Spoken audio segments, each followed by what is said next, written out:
नमस्कार, राधाश्रीचे बोल या यूट्यूब चॅनेलमध्ये तुमचे स्वागत आहे. पाहत रहा राधाश्रीचे बोल हे माझे यूट्यूब चॅनेल. काही दिवस मी टॅरो रीडिंगविषयी माहिती दिली, ती पुन्हा देणार आहे. पण सध्या मी कोकणात आल्यामुळे कोकणातली माहिती देत आहे.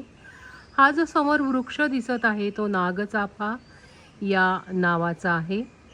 नागचाफा हा आंबा, फणस यांसारखाच वाढणारा वृक्ष, बहुउपयोगी.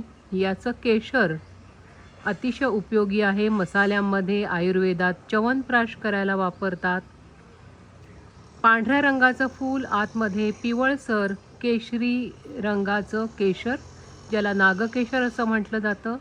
मूळव्याधीचा त्रास असेल तर हे केशर लोण्याबरोबर एकत्र करून, म्हणजे ज्याला खलून असं म्हणतात, थोडंसं कालवून खलून समप्रमाणात अर्धा चमचा लोणी आणि अर्धा चमचा नागकेशर घेतलं असता मूळव्याधीचा त्रास कमी होतो.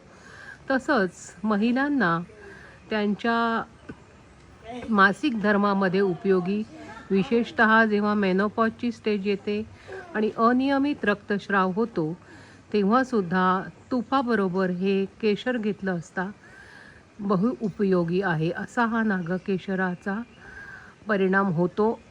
सध्या याच्यावर फुलं नाहीत. फुलं धरायला अजून काही काळ जावा लागतो. फुलं आली की मी नंतर दाखवेनच. तोपर्यंत या नागकेशराची माहिती देत आहे. आपण जसं हापूस आंबा लावतो, पोफळ लावतो, नारळ लावतो, त्याप्रमाणे नागकेशरही लावलं पाहिजे. म्हणजे त्याचा वृक्ष नागचाफा लावला पाहिजे. एक नागचाफा तुमच्या अंगणात असला तरी अनेकांना त्याचा उपयोग होतो. या केशराचा जर का तुम्ही परिणाम पाहिलात तर चांगला असल्यामुळे त्या केशराला मागणी आहे. 2,000 ते 2,500 रुपये किंवा त्याच्यापेक्षा जास्त त्याची किंमत आहे आजच्या बाजारपेठेमध्ये. असा हा नागकेशर गुणधर्मी वृक्ष.